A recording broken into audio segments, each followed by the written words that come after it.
Meet Jennifer. She's the decision maker like you and me, at least after Nevada passed NRS 162C, a statute that provides adults with disabilities, 18 years or older, with the right to make decisions with or without the support of others. The legislation is focused on the idea that people with disabilities should be allowed to live and engage in managing their affairs in the way they wish.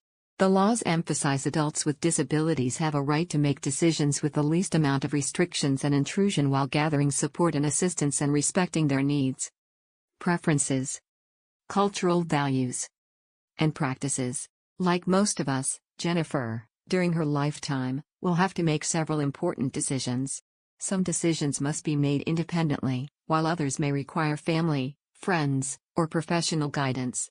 There are times when these decisions will have positive outcomes, and of course, there will be times when the results are not as planned. Some decisions can affect our lives more than others. Regardless of the outcome, even though someone else is offering support, most of us want the freedom to make our own decisions. The new legislation allows Jennifer to select a supporter to help gather and evaluate information in the least restrictive and intrusive way to make an informed decision. Suppose Jennifer wishes to have a supporter assist her in the decision-making process and wants to enter into a supported decision-making agreement. As long as she enters into it willingly and without coercion or undue influence, she may do so at any time. All parties must have an understanding and consent on the purpose and impact of the agreement. The statute does not require formal documentation. However, in the presence of at least two other adults, the agreement must be written, dated, with one or more supporters appointed, listing the type of decision that a supporter cannot make and must be signed by all parties. Any party to the agreement can terminate the agreement at any time. Just because Jennifer has entered a supported decision-making agreement does not reflect incompetency, nor does it prohibit her from making her own decisions independently.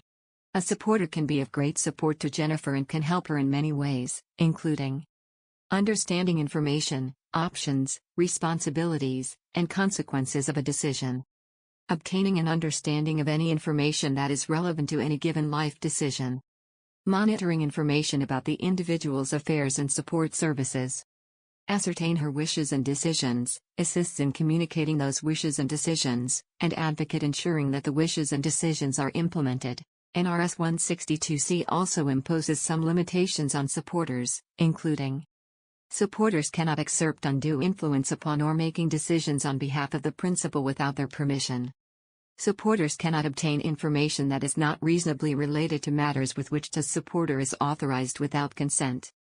Furthermore, supporters cannot use information gathered for any reason other than to assist Jennifer in making a decision that falls within the supported decision-making agreement without her consent.